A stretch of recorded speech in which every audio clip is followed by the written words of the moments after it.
আমাকে মেরে ফেলার উদ্দেশ্যে এরা হামলা করেছিল, অ্যাটেম্প টু মার্ডার। পুলিশের গাড়ির সামনে পেছনে, অথচ গাড়িতে আমার উপরে হামলা করে আমার গাড়ির কাঁচ ভেঙে দেয়, আমার পেছনে এই জায়গায় লাগে। আমার সাথে ৬-৭ জন যারা ছিল তারা ৬ জন আহত। জামাতের পক্ষ থেকেও বলা হয়েছে যে গণ অধিকার পরিষদের কর্মীরা আমির হামজার গাড়ির উপরে হামলা করেছেন, অর্থাৎ কুষ্টিয়ার ৩ আসনের যে এমপি তার উপরে হামলা করার কারণেই আসলে সেখানে একটা সংঘর্ষের ঘটনা ঘটে। মূলত ঘটনাটি কি ঘটেছিল জানাবেন? আসলে দেখেন, কুষ্টিয়াতে গত পরশুদিন যে ঘটনাটি ঘটেছে এটা অত্যন্ত নিন্দনীয় এবং একই সাথে খুব জঘন্য একটি ঘটনা। কারণ গণঅভ্যুত্থান পরবর্তী সময় এরকম এই যে কাটাকাটির যে রাজনীতি, এটা আমরা আসলে কখনোই প্রত্যাশা করি নাই। সেখানে দেখেন, কুষ্টিয়া ৩ আসনের জামাত ইসলামের যিনি মাননীয় সংসদ সদস্য রয়েছেন মাওলানা আমির হামজা, তিনি একাধিক তার বক্তব্যে বলেছেন যে গণ অধিকারের 2 জন ছাড়া আর কোনো নেতা নাই। স্বাভাবিকভাবে এই কথার পরিপ্রেক্ষিতে সেখানে আমাদের যারা নেতাকর্মী রয়েছে তাদের ইগোতে লাগার কথা, তাদের ধরেন যে আঘাত লাগার কথা, এবং তার প্রতিবাদে আমাদের কুষ্টিয়া নেতাকর্মীরা একটা মানববন্ধনের আয়োজন করে এই বক্তব্যের পরিপ্রেক্ষিতে বা প্রতিবাদে। তো সেই মানববন্ধন চলাকালে এমপি আমির হামজা সাহেব তার লোকজন নিয়ে ওই আপনার মানববন্ধনের ভিতর দিয়ে যাচ্ছিলেন আর কি। তিনি কোথা থেকে আসছেন না কোন দিক দিয়ে আসছেন আমরা জানি না, মানে ওই রাস্তা দিয়ে ওই পথ দিয়ে। আমার প্রশ্ন এখানে, ধরেন যে ওখানে একটা মানববন্ধন হচ্ছে, তারা পুলিশের অনুমতি নিয়ে একটা গণতান্ত্রিক কর্মসূচি পালন করছে, হ্যাঁ, আপনার তো ওই রাস্তা দিয়ে বা ওই পথ দিয়ে যাওয়ার কোনো প্রয়োজন ছিল না, যেহেতু ইস্যুটা আপনি তৈরি করেছেন। ওনার উচিত ছিল অন্য রাস্তা দিয়ে যাওয়া। আচ্ছা, গেলেন, ভালো কথা। তো যাওয়ার পথেই ওখানে ধরেন যে আমাদের নেতা কোনো স্লোগান দিচ্ছে, অন্যায়ের বিরুদ্ধে প্রতিবাদ করছে, হ্যাঁ, তারা এই বক্তব্য ভালোভাবে নেয় নাই। সেখানেই তারা জামাত ইসলামের লোকজন আমাদের নেতাকর্মীদের উপরে অতর্কিত হামলা চালিয়েছে। এবং সবচেয়ে যেটা অ্যালার্মিং বিষয়, যে একজন আইন প্রণেতা, আপনারা ভিডিওতে দেখেছেন যে ওনার গাড়ি থেকে একজন ব্যক্তি আপনার সেটা অস্ত্র, লাঠি বা রড এই টাইপের কিছু একটা লম্বা, হ্যাঁ, ক্লিয়ার বোঝা যায়নি, বাট সেটা দেশীয় অস্ত্র, এটা পরিষ্কার, সেটা নিয়ে বের হয়ে আমাদের নেতাকর্মীদের উপরে অতর্কিতভাবে পিটিয়ে কয়েকজনের রক্তাক্ত করেছে। একজনের মাথা ফেটে গেছে, একজনের পায়ের গোড়ালির পাশে অনেকটা ক্ষত, মানে একবার কেটে দিয়ে, মানে এটা কি বলবো আসলে। তো যাই হোক, এই যে ঘটনা, মানে যিনি রাষ্ট্রের আইন তৈরি করেন বা আইন প্রণয়ন করেন, এরকম একজন ব্যক্তির গাড়িতে যদি ধরেন যে এরকম অস্ত্র বলেন বা দেশীয় লাঠি বলেন, রড বলেন, এগুলো থাকে, এটা তো কোনোভাবে গ্রহণযোগ্য না। আপনি কিন্তু আইনের লোক, আইন তৈরি করেন। আরেকটা বিষয় দেখেন, মানে তিনি নিজেই নিজের সাথে দ্বিচারিতা করেছেন। তিনি বলেন যে গণ অধিকারের 2 জন ছাড়া আর কোনো নেতাকর্মী নাই। তো গণ অধিকার যদি লোকে না থাকে, তাহলে গণ অধিকার তার উপরে হামলা কেন করলো? ভাই, গণ অধিকার 2 জন ছিল, তারা বিএনপিতে বলে চলে গেছে আপনার কথা অনুযায়ী, তার মানে গণ অধিকার নাই। আবার আপনি অভিযোগ করলেন যে গণ অধিকার আমার উপরে হামলা চালিয়েছে। বিষয়টা সেরকম না ফারুক হাসান, যেহেতু আপনি নিজেই বলছেন যে আপনাদের নেতাকর্মীরা সেখানে বিক্ষোভ করছিল, তার মানে বিষয়টা পরিষ্কার, নেতাকর্মী আছে কি নাই তা ওনাদের এটাই বলছি, এটা তার কথার পরিপ্রেক্ষিতে বলছি। এটা তো আমার গণতান্ত্রিক অধিকার, আমি মিটিং করবো, মিছিল করবো, কিন্তু তারও তো গণতান্ত্রিক অধিকার, তিনিও তো সরকারের সেই না সেই রাস্তা তো তিনি ব্যবহার করতে পারেন। আমি তার যাওয়াটাকে নেতিবাচক বলছি না, তিনি অবশ্যই যাবেন, রাস্তা তো সবার, প্রত্যেকটা নাগরিকের জন্য। কিন্তু যাওয়ার পথে এই যে তাদের নেতাকর্মীরা আমাদের নেতাকর্মীর উপরে হামলা চালিয়ে কয়েকজনের রক্তাক্ত করেছে, একজনের পায়ের গোড়ালির উপরে অনেকটা কেটে গেছে, একজনের মাথা ফেটে আহত, এখন কিন্তু তারা ঢাকা মেডিকেলে চিকিৎসাধীন অবস্থার মধ্যে রয়েছে। তারা যে বলছে আমরা পাল্টা আক্রমণ করেছি, তাহলে নিশ্চয়ই তাদের কেউ না কেউ আহত হওয়ার কথা। তাদের তো একজন আহত আমরা এখন পর্যন্ত দেখি নাই, বা কেউ এখনো হাসপাতালে ভর্তি হয়নি। ওনাদের কাছ থেকে পক্ষ থেকে কিন্তু বলা হয়েছে 10 থেকে 12 জন ওনাদের তারা কোথায় আমরা দেখি না তো। তাহলে তো তাদের পাল্টা ধরেন যে সেফ জিমে থাকার জন্য কিংবা ধরেন যে নিজেদেরকে প্রোটেক্ট করার জন্য তারা এখানে ডক্টর। আপনাদের যে কর্মী আহত হয়েছেন তার মেডিকেল রিপোর্ট পাওয়া গেছে? আপনারা যে গণমাধ্যমে দেখতে কি বলছে? তারা মেডিকেলে ভর্তি আছে এবং এটা তো তাদের ট্রিটমেন্ট চলমান, শেষ না হলে তো এখনই বলতে পারছি না। একজনের পায়ের বলেন না অনেকটা গোড়ালি কেটে কেটে দিয়েছে তারা, আরেকজনের মাথা ফেটে গেছে, তারপরে আমরা মামলা করেছি, মামলা নিতে মানে আপনার ওই থানায় দেওয়ার জন্য মামলা দেওয়ার জন্য আমরা আমাদের নেতাকর্মীরা সেখানে গিয়েছে। তো মামলা নিতেও গরিমসে, এটা তো আসলে কখনোই হতে পারে না। আমরা পুলিশকে আহ্বান জানিয়েছি যে এই ঘটনার সাথে যারা জড়িত আপনারা তদন্ত করে সত্যিকার অর্থে যারা হামলা চালিয়েছে, যারা অপরাধী, তাদের পরিচয় করিয়ে দিতে চাই। আমাদের সাথে দর্শক, আমাদের সঙ্গে যুক্ত হয়েছেন আমাদের আরো একজন অতিথি, অ্যাডভোকেট আশরাফ জালাল খান মনন আমাদের সঙ্গে আছেন, প্রচার সম্পাদক এবং আইনজীবী সুপ্রিম কোর্ট। আশরাফ জালাল খান মনন, যে কথা বলছিলাম যে মবের আসছে আপনার কাছে, মব সন্ত্রাসের রাজনীতি আবার ফেরত আসলো কিনা, এই প্রশ্নই রেখেছিলাম ফারুক হাসানের কাছে। গণ অধিকার পরিষদের সঙ্গে যে জামাত শিবিরের যে ঘটনা ঘটেছে, নিশ্চয়ই আপনি সেটাও জানেন কুষ্টিয়াতে। একটু বলবেন যে আজকে দেখলাম রুল কবির রিজভী সাহেব বললেন যে মদ কালচার মাত্র আসলে তাহলে বাংলাদেশে যে ঘটনাগুলো ঘটছে সেগুলো আসলে তাহলে কি? ধন্যবাদ, আপনাদের সবাইকে শুনছেন, সবাইকে আসসালামু আলাইকুম। আপনি দেখুন 5 আগস্টের পরে বেসিক্যালি 5 আগস্টের পরে আমরা মব কালচারটাকে আমরা দেখেছি যে মবক্রেসি কীভাবে হয়, এবং সেটা আমার কাছে মনে হয়েছে যে শাসন ব্যবস্থার যদি স্ট্রং কোনো না থাকে, কন্ট্রোল না থাকে ওভার দ্য গভর্নমেন্ট, তখন সেক্ষেত্রে এই ধরনের প্রবলেম হতে পারে। তো সেই 5 আগস্টের পর থেকে আমরা যদি আজকের দিন পর্যন্ত দেখি, ডেফিনেটলি গত 6 মাসে কিন্তু মবক্রেসি সেরকমভাবে কিন্তু খুব বেশি হয় নাই। আমরা যে বলছি না যে হচ্ছে না তা না, ডেফিনেটলি হচ্ছে, কিছু কিছু জায়গায় সামাল দেওয়া যাচ্ছে, কিছু কিছু জায়গায় সামাল দেওয়া যাচ্ছে না। এখন বিষয়টা হচ্ছে যে এই মবক্রেসিটা কেন হয়, আগে এটা বুঝতে হবে। যে দলের মধ্যে চেইন অফ কমান্ড থাকে না, যে দলের মধ্যে একটা দল, তাদের অনেকগুলো অঙ্গ সংগঠন থাকে না, তাদের মধ্যে কোনো সিস্টেমেটিক্যালি কোনো তাদের প্রক্রিয়াগতভাবে তারা দলীয় শাসনের মধ্যেও থাকে না, যখন যে যার মতো করে আসে, যে যার মতো, সেখানে যে মবক্রেসি হয়। ভাই যেটা বললেন যে ওনাদের উপর যেভাবে আক্রমণ করা হয়েছে, জামাত বেসিক্যালি রাজনীতিতে করতে আসলে সন্ত্রাসী পন্থায়। আপনি যদি 2001 সাল 2, 3, 4, 5 সময়কার সময়গুলো দেখেন, কিংবা পরবর্তীতে যখন বিএনপির সাথে জামাত জোট সরকারে এসেছিল, আপনি যদি তখনও কিন্তু শিবির এভাবে করে অত্যাচার করেছিল বাংলাদেশের বিভিন্ন জায়গায়। জামাত শিবির বেসিক্যালি এই ধরনের মবক্রেসিতে কিন্তু অভ্যস্ত ছিল দীর্ঘদিন, কিন্তু 17 বছর আমরা তাদেরকে দেখি নাই, কিন্তু এখন আবার তাদেরকে এইভাবে কিন্তু দেখা যাচ্ছে। এই শক্তিটা তারা কোথায় পেল? এটা তো আস্তে আস্তে সংগঠিত হয়েছে। আমার কাছে মনে হয় বর্তমান সরকারের ডেফিনেটলি উচিত এই ডেমোক্রেসিকে বন্ধ করার জন্য জামাত শিবির এই ধরনের যারা উস্কানি দেয়, যারা এই ধরনের সন্ত্রাসী কর্মকাণ্ড করছে, তাদের দ্রুত আইনের আওতায় এনে শাস্তি প্রদান করা। কিন্তু এই একই রকম কথা তো আসলে আমরা জামাতের পক্ষ থেকে বলতে শুনি, যারা আসলে জামাতের উচ্চ পর্যায়ের নেতা যারা আছেন তারা বলছেন যে আইনের শাসন প্রতিষ্ঠা করতে হবে, দেশে কোনো বিশৃঙ্খলা করা যাবে না। তাহলে তারা কি বিষয়গুলো সম্পর্কে অবগত নন? অর্থাৎ তৃণমূলে যে ঘটনা ঘটছে সেই বিষয়গুলো কি জামাতের উচ্চ পর্যায়ে যে নেতারা আমি আছেন এখানে খুব একটা টেকনিক্যাল পয়েন্টে কথা বলি। দেখেন না, 17 বছর পর্যন্ত মানে বিগত 17 বছর, বিশেষ করে 15 বছর 5 মাস 5 আগস্ট পর্যন্ত শয়তান ছিল ঘরের ভিতরে। That means Awami League. এই আওয়ামী লীগগুলো এখন বের হয়েছে। আমাদের দেশ থেকে তো এই আওয়ামী লীগের যে সমর্থকরা ছিল তারা তো সবাই হাসিনার মতো ভারতে পলায় যেতে পারে নাই, কিংবা দেশের পৃথিবীর অন্য কোনো দেশে যেতে পারে নাই। এরাই জামাত শিবির, বিএনপির তো ঢোকার সুযোগ নাই, কারণ বিএনপি একটা সিস্টেমেটিক পলিটিক্যাল টিম। এখানে তো আপনার সামান্য একজন কোনো অন্য কোনো জায়গা থেকেও যদি এসে একটা যে নিয়োগ পান, সেখানে নিয়ে পর্যন্ত আন্দোলন শুরু হয়ে যায় বিএনপিতে। একদম প্রসিকিউশনের নিয়োগ পেয়ে আন্দোলন শুরু হয়ে যায়। কিন্তু যেখানে জামাত কিংবা অন্যান্য রাজনৈতিক দল কিংবা আমাদের সাথে অভিজ্ঞ, আমার সাথে অ্যালাইন করা যেসব রাজনৈতিক দল, তাদের এখানে চেন অফ কমান্ড না থাকে, তখন এই আওয়ামী লীগ তাদের মধ্যে ঢুকে যে এই মহাবিশ্বাসটা সৃষ্টি করতেছে, এই সময়টা একটি কারণে সরকারকে প্রশ্নবিদ্ধ করা।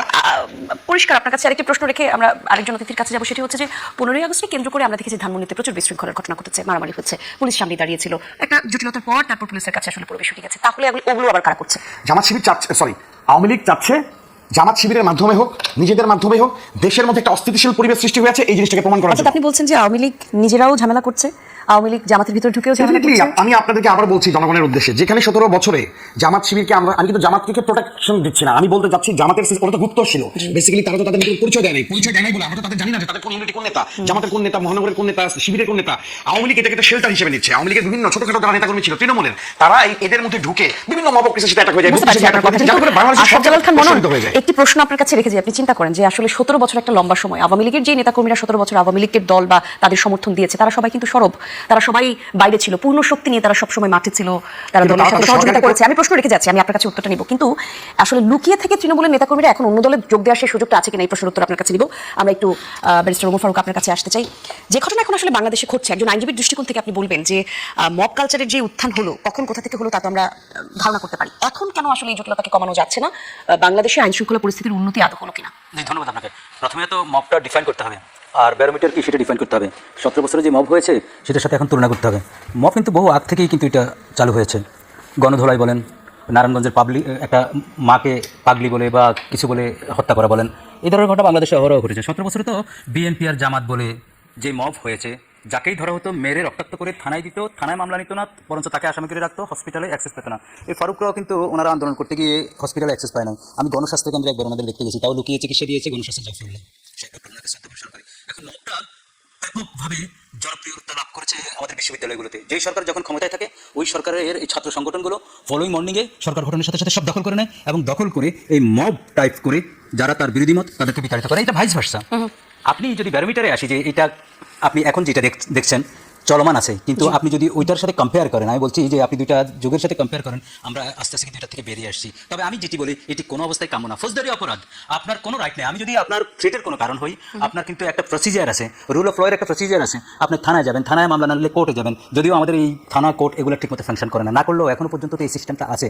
আপনাকে আমাদের প্রেজেন্ট লয়ে সারা পৃথিবীর ইউনিভার্সাল ডিক্লারেশনে কারো কোনো রাইট নাই যে আমাকে রক্তাক্ত করা, আমাকে আহত করা। ওই যে একটা সবচেয়ে বড় যে আমাদের সিগনেচার ইমোশন একটা শব্দ আছে, অর্থাৎ আমাদের বিভিন্ন দলের বিভিন্ন ইমোশনাল টাচ আছে, কারো বেগম খালেদা জিয়ার প্রতি, কারো জিয়াউর রহমানের প্রতি, কারো বঙ্গবন্ধু শেখ মুজিবের প্রতি।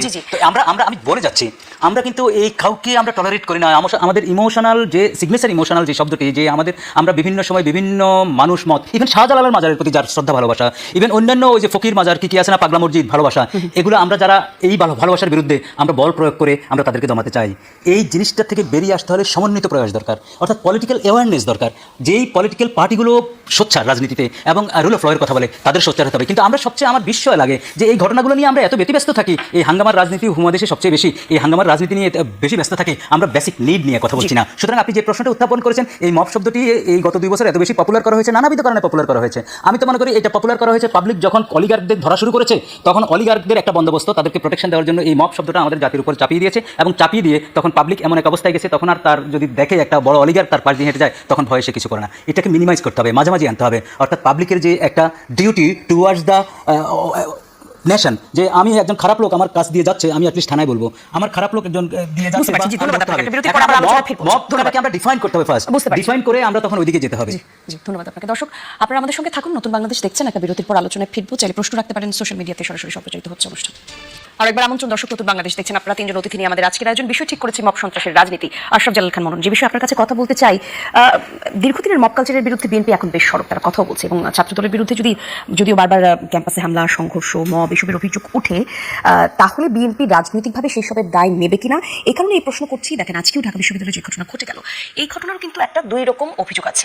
হ্যাঁ, যে প্রক্টরের বিরুদ্ধে অভিযোগ আছে যে তিনিও এক ধরনের ছাত্রকে আটকে রেখেছেন এবং নানা রকম ঘটনা ঘটেছে। আসলে সরকার অবগত কিনা যে বিশ্ববিদ্যালয়গুলোতে কি হচ্ছে? আগের আলোচনায় আপনি যেটা বললেন যে ছাত্র বা 24-এর পর থেকে এই ঘটনাগুলো আসলে বাড়তে শুরু করেছে, এবং এগুলো সম্পর্কে সরকার কতখানি অবগত, এখন ক্ষমতা নেবার পর কোন দিকে সরকার হাঁটতে চায়? জি, ধন্যবাদ। আপনি দেখবেন যে 5ই আগস্টের পরে বিশেষ করে আমাদের দেশের যে ছাত্ররা যে গণঅভ্যুত্থানের সাথে জড়িত ছিল, তারা কিন্তু যার যার ঘরে ফিরে গেল। আমরা দেখেছি যে বেসরকারি বিশ্ববিদ্যালয়ের ছাত্র নেতারা যারা ছিল, তারা কিন্তু ওই ক্ষমতার লোভে তারা কিন্তু সেই আলোচনাতে গেল না। বাট হ্যাঁ, যারা কাজ করেছে, নাহিদ, হাসনাত, সার্জিস, তারা তো যে সরকারের সাথে মিলে সবাইকে নিয়ে একটা কাজ করার চেষ্টা করলো। সেখান থেকে আমরা একটা নেগেটিভ জিনিস কিন্তু আমরা পেলাম, সেটা হচ্ছে ছাত্রদের কিছু উচ্ছৃঙ্খলতা। বেশ কিছু উচ্ছৃঙ্খল ছাত্র কিন্তু আলটিমেটলি বিভিন্ন জায়গায় বিভিন্ন বিশ্ববিদ্যালয়ে মব কালচার একটা সৃষ্টি করা শুরু করলো। কিছু একটা হলেই তাকে যে আক্রমণ করে দিল। আপনি দেখবেন যে আমাদের মাননীয় সংসদ সদস্য ফজলুর রহমান, উনি মুক্তিযুদ্ধ নিয়ে একটা কথা বলেছিলেন। আপনি দেখেন জামাত সেখানে যতটা না রিয়েক্ট করলো, তার থেকে অনেক বেশি রিয়েক্ট করলো কিন্তু ছাত্ররা। সেটা উনিও একজন মব কালচারের শিকার হয়েছিলেন। উনি রানিং সংসদ সদস্য। গতকাল উনি কিশোরগঞ্জের বক্তব্য দিলেন, কিশোরগঞ্জের জন্য উনি একটা ব্রিজ চাইলেন। আমি কথাটা বলতে চাচ্ছি এরকম, এই স্টুডেন্টরা মানে কিংবা যারা ভিন্ন পথের এই স্টুডেন্টরা যারা এই মব কালচারের সাথে ধীরে ধীরে জড়িয়ে গেছে, তারা তো দেশকে স্থিতিশীল করতে চায়। তারা মনে করছে যে কিছু হলেই সরকার নামিয়ে ফেলা যাবে। তারা মনে করছে না যে এখানে রাজনৈতিক কোনো প্রেক্ষাপট আছে। তারা মনে করতেছে এটা একটা মোয়া খেলার মতো। ব্যাপারটা তো আসলে তা না। একটা দেশের রাজনীতি তার সাথে নির্ভর করে দেশের সমস্ত যোগ্য মানুষদের একসাথে হওয়া। একটা গণতান্ত্রিক উপায় এখন রাষ্ট্র ক্ষমতা এসেছে। আপনি দেখেন বিএনপি সরকার প্রতিষ্ঠা হওয়ার পরে আমি কিন্তু ডে বাই ডে যথেষ্ট কন্ট্রোলে রেখেছি। কিছু ঘটনা যে ঘটছে না তা না, 1-2টা ঘটনা ঘটছে। প্রশাসনের দায়িত্ব সেটাকে সঠিকভাবে নিয়ন্ত্রণ করা।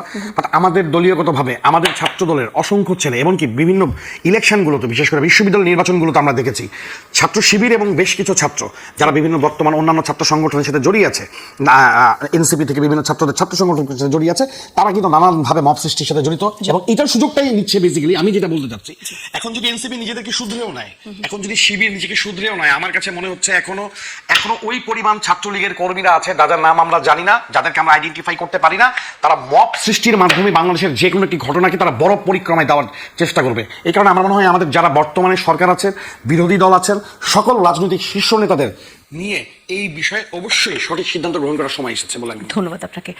ফারুক হাসান, যে বিষয় নিয়ে আসলে আমরা এখন কথা বলছি, যে ঢাবিতে প্রত্যক্ষকে অবরুদ্ধ করা এবং বের করা নিয়ে ছাত্র শিবির ছাত্র দলের মারামারির ঘটনাটি ঘটলো, এখানে দুই রকমের অভিযোগই পাওয়া গেছে। আপনাদের ছাত্রছাত্রী বা আপনাদের দলে সংযুক্ত আছেন এমন কেউ ঢাবিতে আছেন কিনা, এই ঘটনার বিস্তারিত তথ্য পেয়েছেন কিনা, যে কি ঘটনা ঘটেছিল আসলে সেখানে? ধন্যবাদ আপনাকে। শুরুতেই বলে রাখি, এই যে মব কালচার, মানে আপনারা বারবার বলার চেষ্টা করছেন, এখানে দুই আলোচক তারাও বলেছে, আপনিও বলছেন বারবার। আচ্ছা, মবটা কালচার হয় কিভাবে? এটা তো কোনো কালচার না। একই ঘটনা যখন বারবার ঘটে, দীর্ঘদিন ধরে আমাদের যে চর্চা, যে প্র্যাকটিস, এটাকে আমরা কালচার বলি, সংস্কৃতি বলি। তো মব তো কোনো আমাদের দীর্ঘদিনের প্র্যাকটিস না, চর্চা না, এটা কালচার হতে পারে না।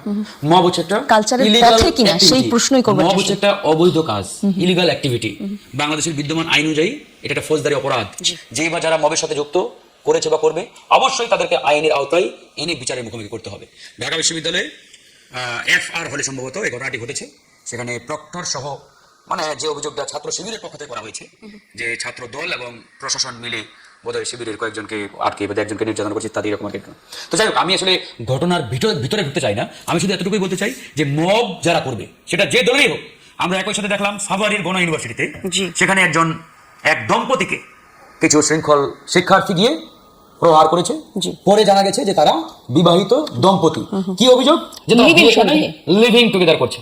আমি এখানে পরিষ্কার করে বলতে চাই, আমরা একদিকে আইনের শাসন চাই, আইনের শাসনের বাংলাদেশ চাই। যদি আপনি আইনের শাসন চেয়ে থাকেন, ধরে নিলাম আমার সামনে একজন অপরাধ করছে, কিন্তু আইন আমাকে অথরিটি দেয় নাই যে আমি গিয়ে তাকে এখানে পাল্টা আক্রমণ করবো, কিংবা তাকে গিয়ে ওখানে ধরেন যে একটা আইন বিরোধী কর্মকাণ্ডে মানে আমি ইনভলভ হয়ে যাবো। সে অপরাধ করলেও নির্দিষ্ট প্রসিডিউর মেনে আমার আইনের দ্বারস্থ হতে হবে। আপনি আইন শৃঙ্খলা বাহিনীকে জানান, পুলিশকে জানান, প্রশাসনকে জানান। তাহলে যেটা ওই যে বললাম যে 15ই আগস্টের দিন ধানমন্ডিতে যে যারা এই যে ধানমন্ডি 32-এ গিয়ে মারপিট করেছে, এদের প্রত্যেকে গ্রেফতার করা দরকার। আপনাকে কে দায়িত্ব দিয়েছে মারপিট করার? সেখানে পুলিশ আছে, র্যাব আছে, অন্যান্য বাহিনী সদস্যরা আছে। তারা দেখবে। হ্যাঁ, এখানে আপনি প্রশ্ন করতে পারেন যে আইন শৃঙ্খলা বাহিনীর সদস্য যারা ওখানে ডিপ্লয়েড, জি। যারা ওখানে দায়িত্ব দাঁড়িয়েছিলেন, পালন করছে, হ্যাঁ। তারা যদি দায়িত্ব পালন করতে গিয়ে তাদের কোনো গাফলতি আমরা লক্ষ্য করি, আমরা প্রয়োজনে ঊর্ধ্বতন কর্তৃপক্ষ সরকারকে আহ্বান জানাতে পারি যে এদের মধ্যে ধরুন যে আপনার ওই পতিত স্বৈরাচারের দোষর আছে, তারা দেখেও এগুলো না দেখার ভান করছে, গ্রেপ্তার করছে ইত্যাদি, এই প্রশ্নগুলো আমরা করতে পারি। আপনি কি সেই ঘটনার কোনো ভিডিও ফুটেজ বা ছবিগুলো হ্যাঁ, দেখেছেন? অফকোর্স দেখেছি, কয়েকজনকে মানে মারপিট করা হয়েছে। এই আইন মারপিট শৃঙ্খলা করা বাহিনীর দেখতে চাই না। সদস্যরা কিন্তু আশেপাশেই ছিল। আমি সেটাই বলেছি বাবা, এখন ধরেন সেটা আওয়ামী লীগ হোক, ছাত্রলীগ হোক, যুবলীগ হোক বা হোয়াট এভার, মানে আমাকে তো কেউ অথরিটি দেয় না যে ছাত্রলীগ পিটানো। এখন একদম। হ্যাঁ, গণ অভ্যুত্থানের সময় আমাদের একটা পরিস্থিতি ছিল, প্রেক্ষাপট ছিল, আমরা ওই সময় অনেক কিছু করেছি। এখন একটা নির্দিষ্ট ঐক্যের প্রয়োজন। প্রসিডিউরাল সিস্টেমে আমরা প্রবেশ করেছি, গণতান্ত্রিক